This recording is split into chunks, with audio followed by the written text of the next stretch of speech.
Eto po ang magiging topic natin for today. Magalong, may nadiskubre. May nakuryente kay Magalong. Kaya nga naman,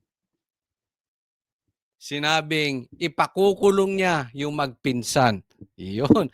Delikado yan po yung ating magiging topic at marami pa po. Hindi na lang natin na banggitin lahat. No? So, subaybayan nyo. Sana mapanood nyo to simula hanggang dulo. At doon sa mga papasok pa lang, no? O pagkapasok pa lang, i-like nyo po sana agad-agad itong video na ito. Malaking tulong po 'yon sa pagpapakalat nitong vlog na ito. At sana po doon sa mga hindi pa po subscriber, yan. Muli tayong lumalambing. Baka pwede nyo ma-check at mag-subscribe po kayo dito sa channel ko, Coach Oli o Coach Oli News PH. Hindi na po natin pagtatagalin.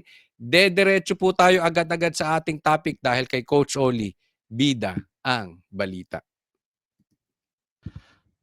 Okay, ito munang simulan natin kung ano yung na-discover ni Magalong dito sa flood control projects. Mamaya natin pag-usapan. Pero ito good news to. Good news. Sa breaking news pa to, bagong-bago. Sige, pag-usapan natin to. Tila maraming humahadlang sa ombudsman bid ni Justice Secretary Boying Remulla. Yon, marami daw humahadlang sa pagiging syempre naman. Ipinapadisbar na siya ngayon ng Duterte Block dahil pa rin sa pagkakaaresto kay FPRRD. Narito ang agenda report ni Ivy Reyes. Walang lusot to si Boying dinimanda siya ni Baste. Ngayon parang nagkaroon ng areglo doon no. Ngayon naman pinadidisbar, hindi na siya abogado kasi pag di ka na abogado, paano ka ba naman magiging ombudsman? 'Di ba? Ay teko muna, balita ito ng bilyonaryo. Binabati ko nga pala kayo, congratulations bilyonaryo. Sino bang may-ari ng bilyonaryo? Hindi kasi ang dami nagtatanong doon sa sa comment section. Pakilagay nyo nga, sino ba ang may-ari ng Bilyonaryo Channel? Pasok, tuloy! Matapos maabsuelto sa ombudsman, muling sinampahan ng kaso ng Duterte Block ang kampo ng gobyerno, kabilang ang tumatakbong ombudsman na si Justice Secretary Jesus Crispin Remulla. Sa pagkakataong ito, disbarment case na ang inihain laban sa kalihim. Ito ako natatakot Una, ito si Attorney Torion, kinukumbinsi ko to na tumakbo sa 2028 bilang senador. Sabi niya, naku, malayo pa sa pangarap ko yan. Hindi ko gusto yan at saka wala akong pera. No? Dahil talaga namang ang daming tinatrabaho nito si Attorney Torion. Magka-message kami nito, nagkakasama kami. May isa pa yung patungkol sa impeachment. Yan, kasama kami noon na petitioner na pinapawalang bisa sa Supreme Court at nagtagumpay naman. Kaya ako naniniwala na napakalaking bagay. Nakikita natin ang galing ng abogado, di ba? Si Marcoleta, andyan si Cayetano. So talagang pagdating sa legislative department, lalong-lalo sa Senado, napaka-importante ng galing ng abogado. No? So kaya ako itutulak ko talaga yan si Jimmy Bondoc, Attorney Jimmy, Attorney Torion, at saka si Attorney Vic Rodriguez. Pero ito ngayon, meron na naman siyang siya naman ang abogado ngayon ng Duterte Block o ni Baste na pinapadisbar bilang abogado si naikutan ni Boying kasi yung ombudsman, 'di ba? Dinimanda siya, naikutan ni Boying ombudsman, so siguro malakas siya dun sa ombudsman dahil si Boying gusto maging ombudsman. Ngayon sa Supreme Court na ito, sa korte na po ito, pinadidisbar. So, hindi na siya magiging abogado. Ako, sa totoo lang, ako ang natatakot sa buhay nito si Attorney Torion. Takot ako kasi. Well, anyway, mga Pilipino, sa tingin ko naman, kung talagang mayayari kay Attorney Torion, 4 na tao lang. Kayo na magsabi kung sino yan. Yan lang naman yung mga nakalaban niya. 4 na tao yan. Isang magpinsan. Or, alam mo na, yung mga nakalaban niyang nadimanda, isang pulis, isang sekretary. No? Ako naman, itingin ko lang yon. Kasi napakadelikado ng buhay ngayon ni Attorney Torion. Wag naman sana, pero Kailangan kasi natin talaga dahil mahirap 'tong hinahawakan niya. Not all lawyers will handle this big case. Alam pa naman natin na talagang sila, 'pag kinanti mo sila, naghahanap ng butas. Related with the kidnapping as well as expulsion of former President Rodrigo Roa Duterte towards The Hague, Netherlands. So, in the light of the fact that the family has decided to file a disbarment complaint against these lawyers who happen to be high officials of the land, Acting Mayor Sebastian Z. Duterte decided to file it himself in behalf of the family. Bukod kay Remulla, pinapadisbar din sina Defense Secretary Gilberto Teodoro, Yan talagang dapat ma-disbar yan si Teodoro. Isa pa yan, yung hilig sa gera. Justice Undersecretary Nicholas Felix T. at Prosecutor General Richard Fadulion. Kasama rin sina Prosecutor Fadulion at Yusek T. sa mga sinampahan ng kaso ni Presidential Sister and Senator Amy Marcos dahil sa umunoy iligal na pagkakaaresto kay FPRRD. Kung dati, kidnapping ang termino ginagamit ng Duterte allies, ngayon, tinawag ni Attorney Israelito Torion na expulsion patungong Netherlands ang nangyaring pagkakaaresto. Nilabag umano ng mga abogado at opisyal ng gobyerno ang Canons of Professional Responsibility o ang Code of Ethics na mga abogado.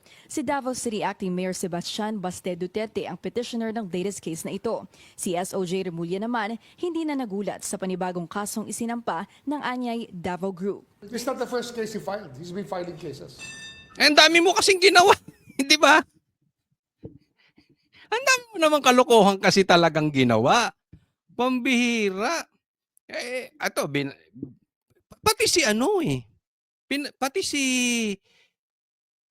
si Marcoleta, pinadidisbarto. Alam niyo kung anong sabi ni Marcoleta? Bakit? Di ba tinanong ni Erwin Tulfo na we can bend the law? Oh, di ba? Secretary Remulla, umuo naman, sabi niya, yes sir. Sabi ni Boying Remulla kay Erwin Tulfo na pwedeng baluktutin ang batas. Akalain mo yun? Secretary of Justice, Hustisya, pambihira. Yung isa mambabatas, gustong baliin ang batas.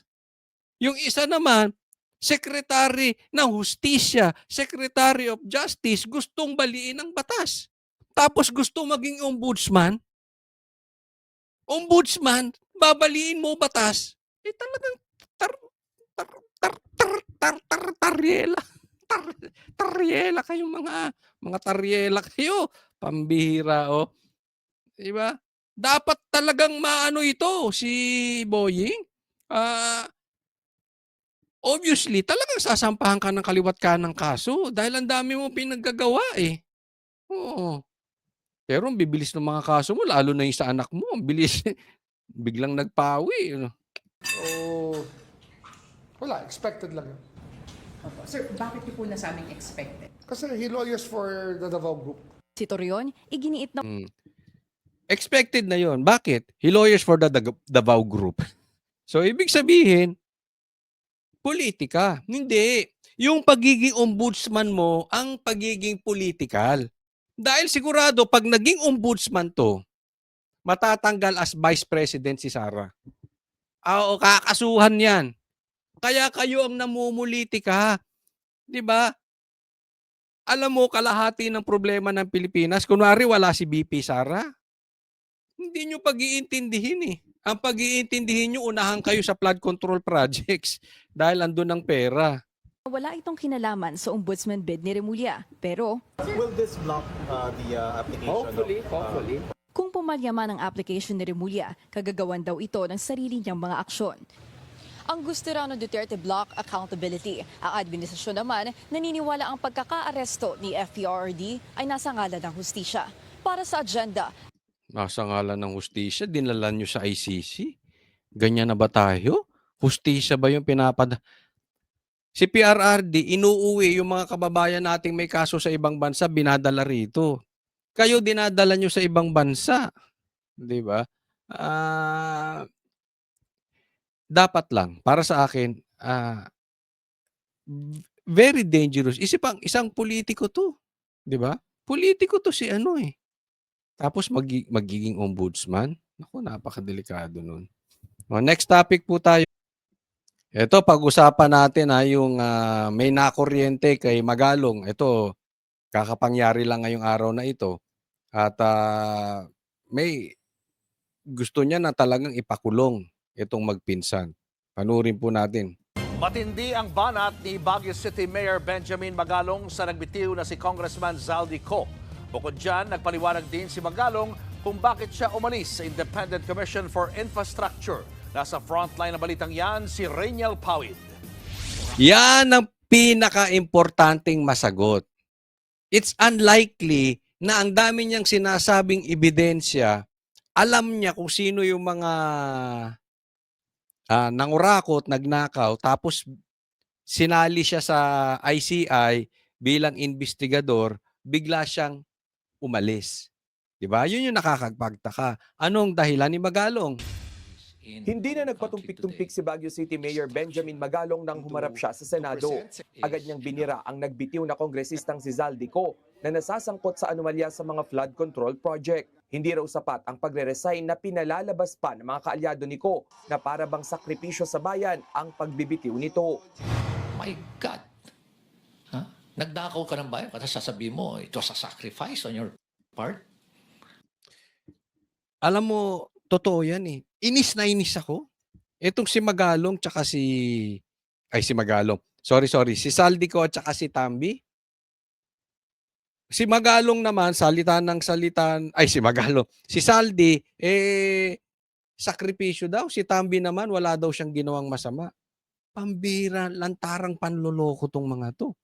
Ang lalong nakakainis, itong grupo, itong mga tuta dyan sa kamera ni Tambi. Pinagtatanggol pa. I mean, nagnakaw ka ng maraming pera. Dahil sa pagnanakaw mo, may mga nalunod. Dahil sa pagnanakaw nyo, naghihirap ang Pilipinas. Tapos sasabihin nyo, kayo pa yung nagsasakripisyo. Mga gago kayo. Gago ka at pamilya nyo. Hindi po mura yun. Ibig sabihin, si Raulo.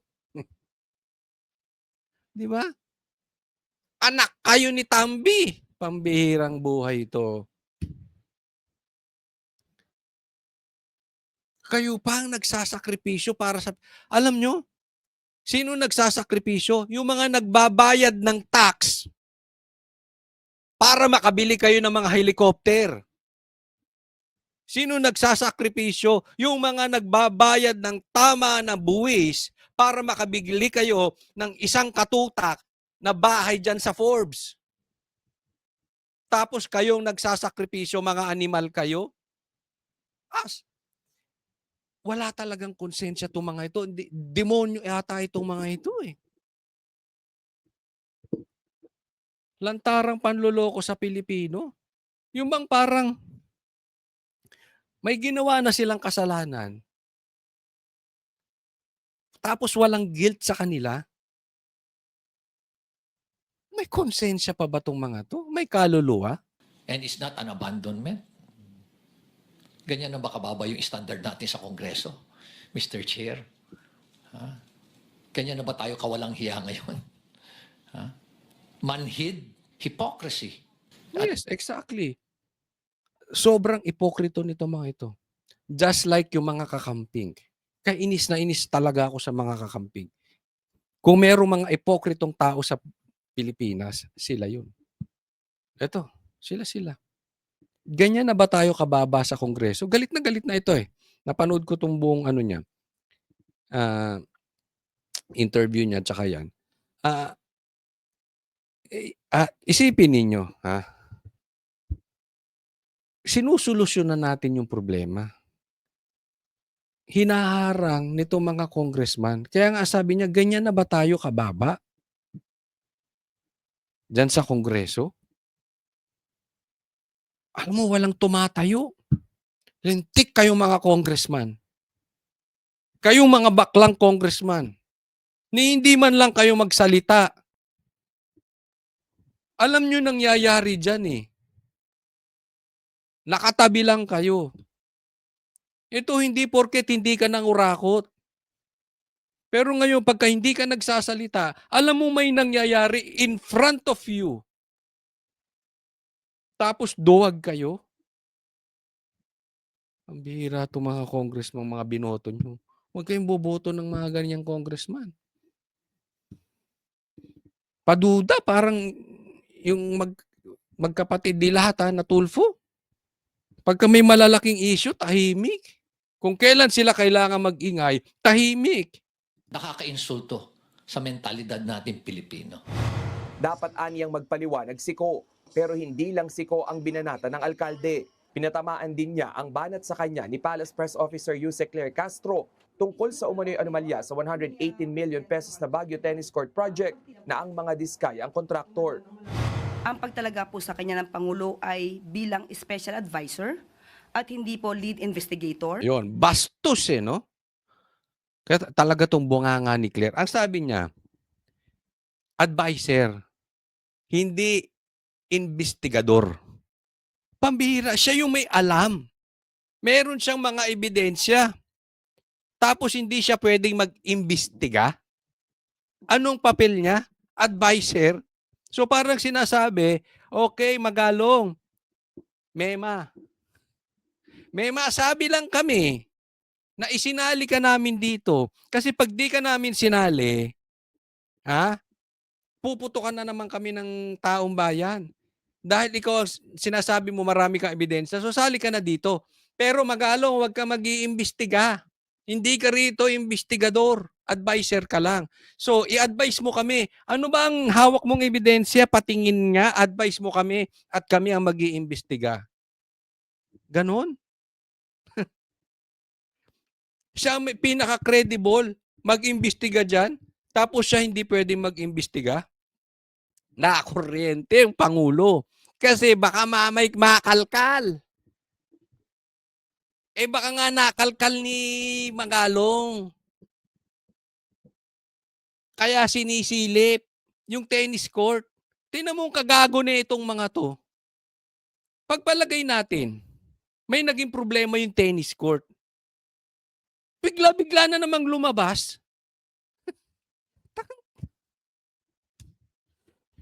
Nakakasar itong biglang lumabas yung tennis court.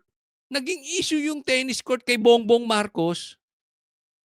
Pagpalagay natin may problema yon. Magkano ba yun? 100 million? Hindi ko sinasabing tama yon. Pero teka muna. Kung may mali doon, edi hayaan nyo lang. Panagutin nyo yung dapat managot, pero hayaan nyo mag-imbestiga si Magalong. Kasi itong problema Parang yung confidential funds ni BP Sara, sinisilip nyo 150 million confidential funds. Magkano ba ang confidential funds ni Bongbong? Bilyon. Magkano ba ang flood control projects? Bilyon. Isang helicopter, isang private jet lang, magkano? Tapos nang gagalaitin buong kakamping, kinain yung tae ni Bongbong Marcos. Dahil doon sa confidential funds ni BP Sara. Pambihira naman. No? Ngayon, ayaw niyong imbestigahan yung bilyon dahil sa magkanong lecheng tennis court na yan, mga animal kayo. Ito nang nangyayari sa bansa natin Kaya alam natin ayaw nilang solusyonan.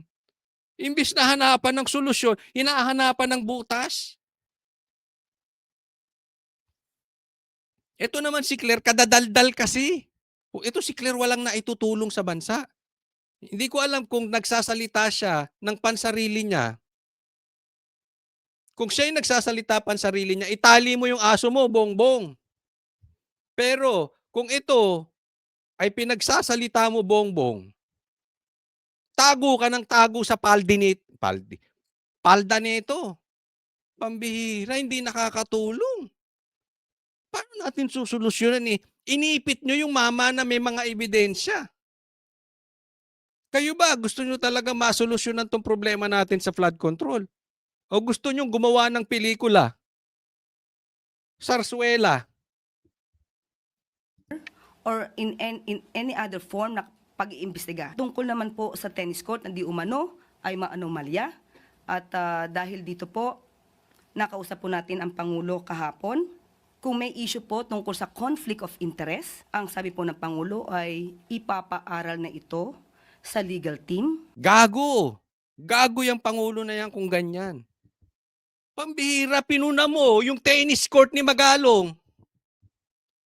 Pero hindi mo kayang punahin yung flood control ng pinsan mo. Talaga kayong magkakamag-anak?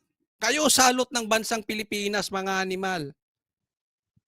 Wala kayong natutulong sa Pilipinas. Kasama mga komunista, mga kakamping. Kayo ang dahilan ng pagkabagsak ng Pilipinas.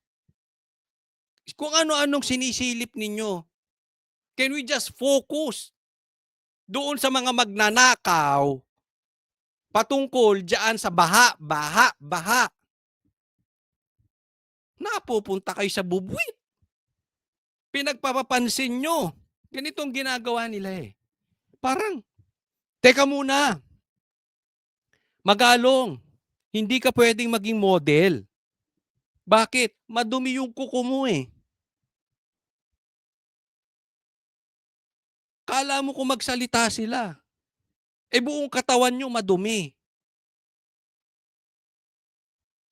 Eh kung yung madumi ko kung makakapag-solve ng problema natin, ayaw nyo pa rin. Dadaanin nyo sa statement, generic na statement.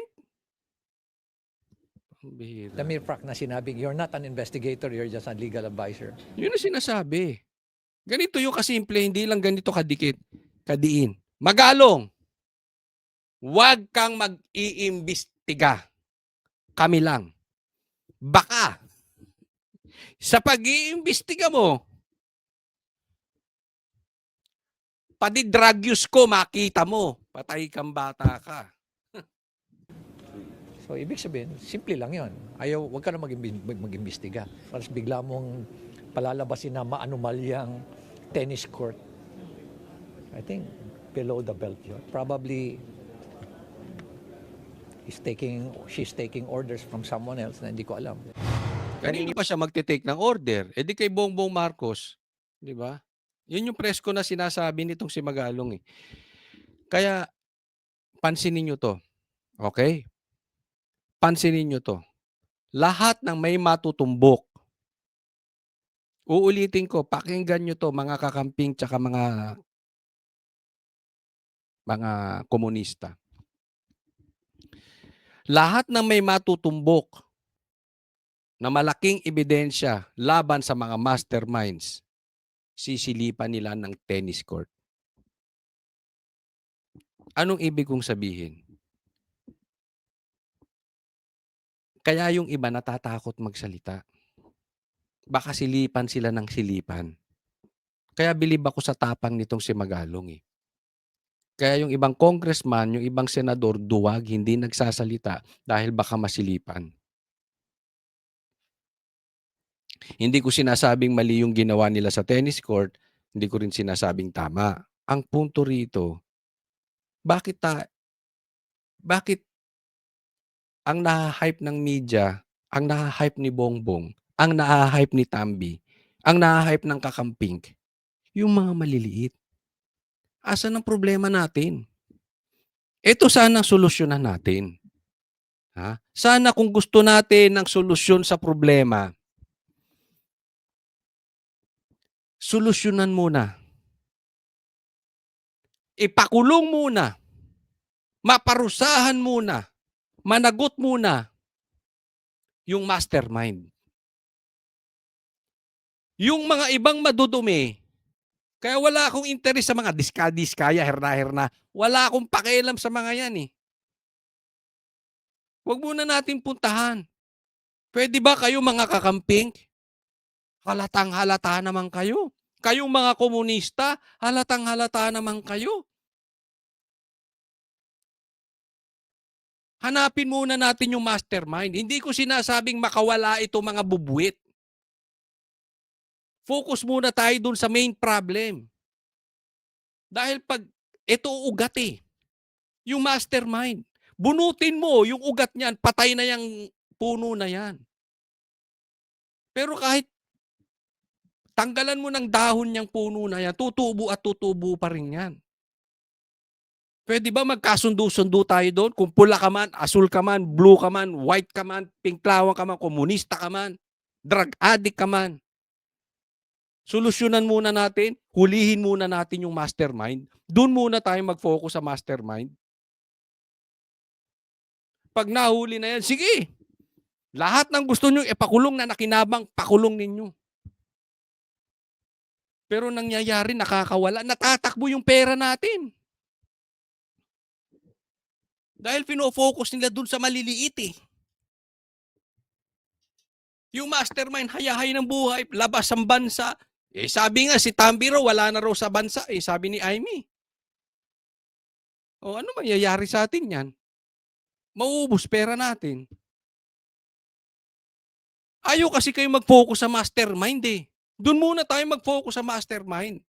Pambira ng buhay to. Wala rin daw si Magalong na baka meron siyang nasagasaan sa pag-iimbestiga sa mga korupsyon. Ako, alam ko kung sino yung nasagasaan mo. Kasi inipit siya after nun eh. May nasagasaan. Sino may karapatan sino bang may karapatan ipitin siya? Ano ko yung mga very powerful na tao dyan. I believe I struck a nerve or several nerves. May nakuryente. Magalong, may nakuryente. Alam mo, bilib ako sa taong ganito. I'm not saying he is clean. Pero ang mga politiko natin ngayon, mga duwag. Laki, kikita nyo? Laki ng problema natin. Ang laki ng ninakaw sa atin. Iilan na nagsasalita. Even the media. Kaya nga pati si Karen Davila galit na eh. Mamaya i-discuss po natin yan o sa susunod kong vlog, panuorin ninyo. May panawagan na si Karen Davila sa kapwa niya media. Even media. Hindi kayo magsalita ng stand. Sa laki ng problema natin, sa laki ng ninakaw, kakaparanggot ang mga nagsasalita. Mga bakla kayo eh. Kaya saludo ako dito kay Magalong. I'm not looking for perfect. Wala namang perfect eh. Wala namang malinis. May virgin bang ano? May virgin bang politiko? Lahat yan may baho. Lahat tayo may baho. Pero yung may tapang ka makipaglaban, hindi ka magnanakaw. Importante yun. Na they panic at kaya ganun ngayon nangyari. Pero ayon kay House Infrastructure Committee Co-Chairperson na si Congressman Terry Ridon, dapat daw sisihin ni Magalong ang kanyang sarili. Hindi raw kasi niya sinabi agad ang tungkol sa tennis court project sa kanyang lungsod. Tingnan mo to. Ang sinisilip naman ni Ridon yung tennis court. Habang may namumroblema tayo, nangangamatay ang mga tao, nalulunod ang mga tao sa baha. Itong si Ridon, itong congressman, itong pangulo, ang focus tennis court. Tarantula kayo mga animal. Nakakatawa. Kakatawa kayo. Ganyan kayo kababaw. Ganyan na po kababaw ang Congress natin. And yet, walang kumukontra kay Ridon, no? Si Kiko Barsaga. Kaya bilib pa ako dun sa mama, eh. Sabihin natin, sinasabi kasi may diferensya yan. Buti pa. Hindi ko sinasabing totoo, ha. Buti pa kung yung may diferensya, may tapang. Kayo, nawalan na kayo ng buhok sa politika. Bata pa kayo, politiko na kayo. Tumanda na kayo sa politika. Urong pabayag ninyo. Buti pa yung bata, oh. Naninindigan. Ulitin ko, hindi ko sinasabing malinis at walang baho si Kiko. Hindi po yun ang issue.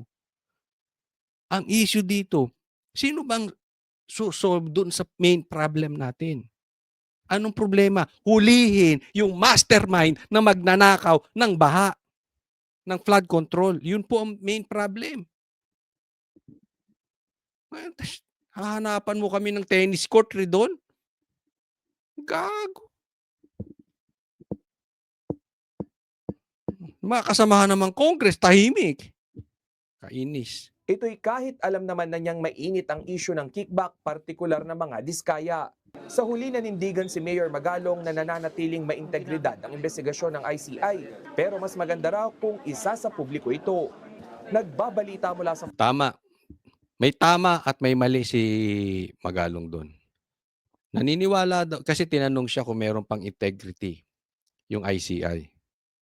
Sabi niya meron pa naman kasi may mga tao doon na maayos pa naman. Ako, wala na.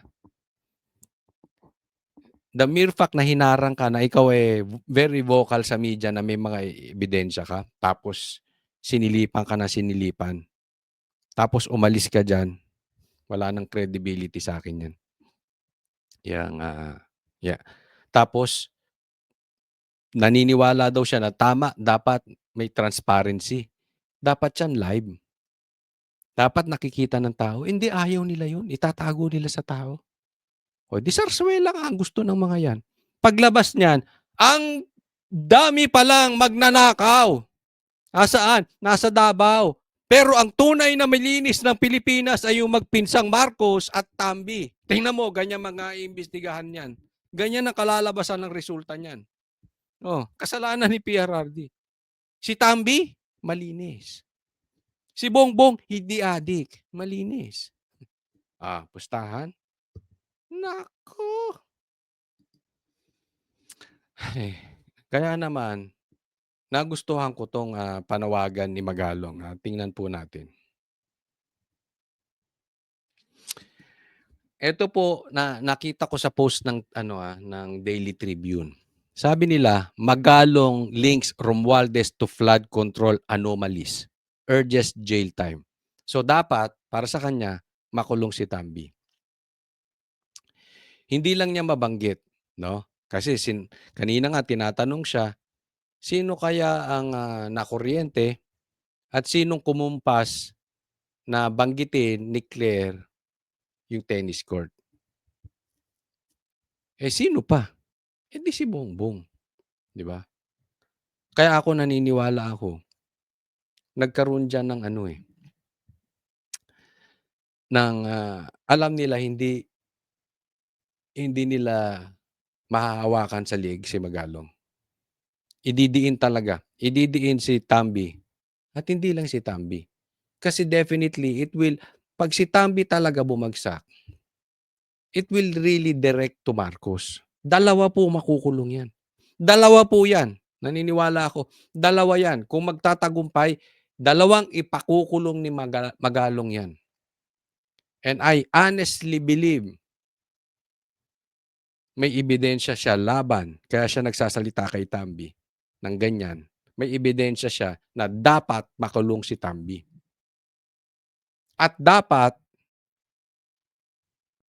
din si Bongbong Marcos. Si Marcos, pinipirmahan niya yan taon-taon. Ang anak niya nandiyan dyan. Kaya nga lagi kong sinasabi sa inyo imposibleng hindi kasabwat si Bongbong Marcos. Imposible. Dalawa lang po yan. It's either si Bongbong Marcos ay malinis, pero sobrang tanga. Wala siyang alam sa nangyayari. Dahil hindi naman po baryang nakawan Billion po ang nakawan. So he is that stupid or maybe high or bangag for him not to know it. At yung mga nasa paligid ang gumagalaw or kasabwat siya.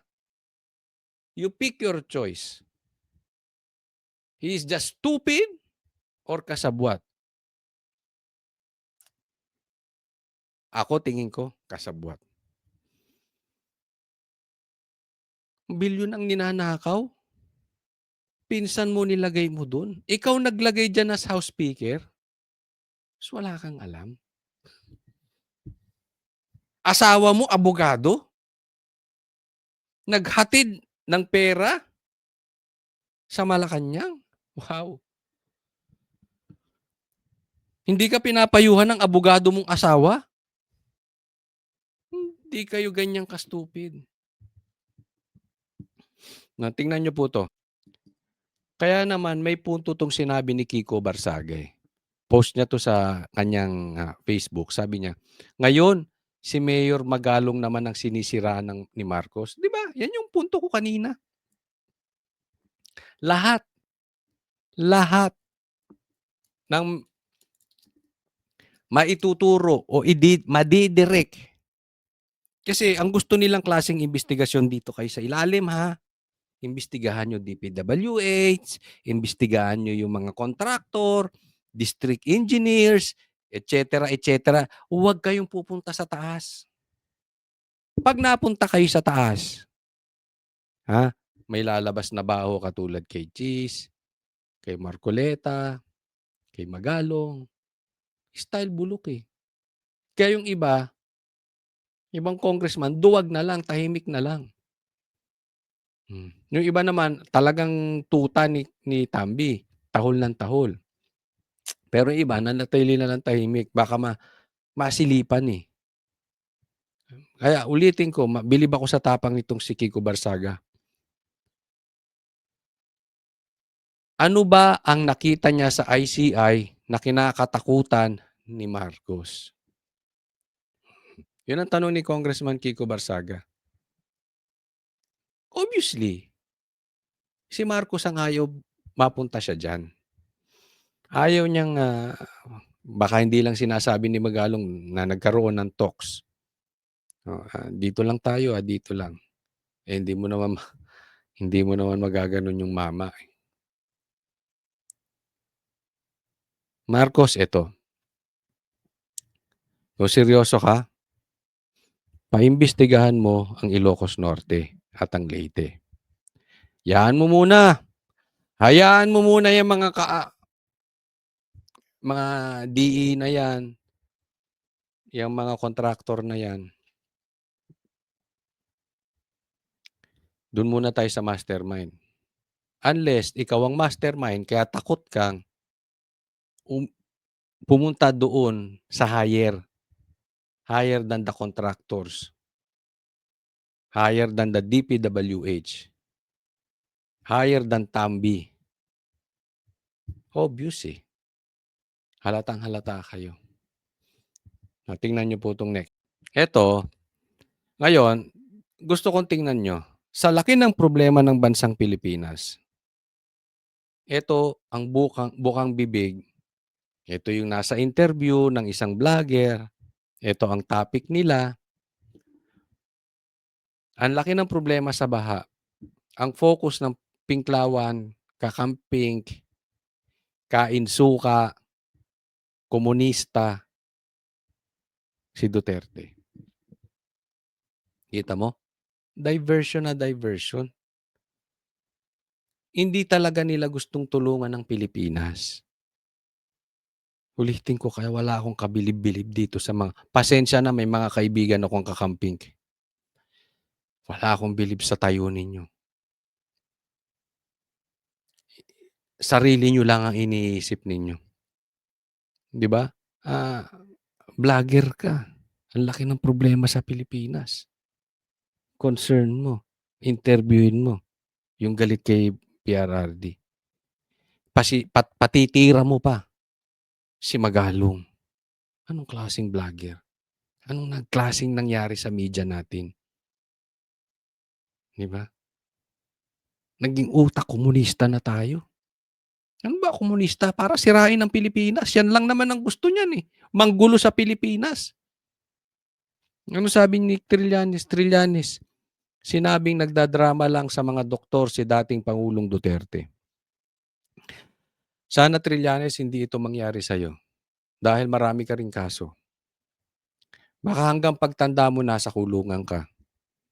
To the point na kasing hina ka na ni PRRD at sasabihin namin sa'yo nagdadrama ka lang. Sana wag ito mangyari sa tatay mo o sa mga kamag-anak mo. Kasi hindi naman issue. Ulitin ko na, explain ko na ito, eh. Hindi naman issue kasi dito yung kaya pa ba ni PRRD. Kasi sabi nila, kaya pa ni PRRD. Hindi. Ang issue dito, kaya pa ba niyang mag-isa? Hindi yung kaya pa naman, nakakapagsalita pa naman siya. Hindi yun. Kaya pa ba niyang mag-isa? Kailangan niya ng kasama. Sino magpapakain? Sino magbibihis? Pag tumayo, nagpunta sa CR, kakaasa? Kasi nakita naman natin bago pa pumasok ng ICC si PRRD. Hirap na nga maglakad. May naka-assist na nga. Sinong sasama sa kanya? Tatawagin niya yung ICI at mag-CCR siya? Pakademonyo ng puso nitong si Trillanes. Anong nangyayari sa Pilipinas? Pababa ng pababa ang morality ng Pilipinas. Sabi ko nga nag-astang komunista tayo. Nag-astang walang Diyos. Asta ng komunista yan, walang Diyos. Pambihira. Kaya, hanggat andyan ang mga kakamping, hindi aaysenso. I mean, ilang taon? 2 Aquino na upo. Presidente. Si Ninoy nga, hindi nila nahanap ang pumatay. Or baka nahanap nila yung pumatay, pinagtakpan nila. Naayos ba ang Pilipinas nung 2 presidente Aquino na upo? Hanggat may kakampi sa politika, walang ayos ang Pilipinas. Ay nako. Sa ating pagtatapos, gusto ko lang batiin yung isang kaibigan ko. Yan, kaibigan ko. Isa po itong pulis na nakita kong isa sa mga pinakagwapong pulis na nakilala ko. Ayan. Si Sir June Aure. Shout out sa iyo. Lagi daw siyang nanonood. So, kalma lang dyan. Napakabait at saka napaka-pogi. At kahit napaka-poging pulis hindi babaero. Kaibigan po natin. Shout out po, Sir June Aure. Huwag po kakalimutan mag-subscribe po dito sa aking channel and sana po i-like nyo po ito. Maraming salamat po. Thank you po sa mga nanood. God bless everyone.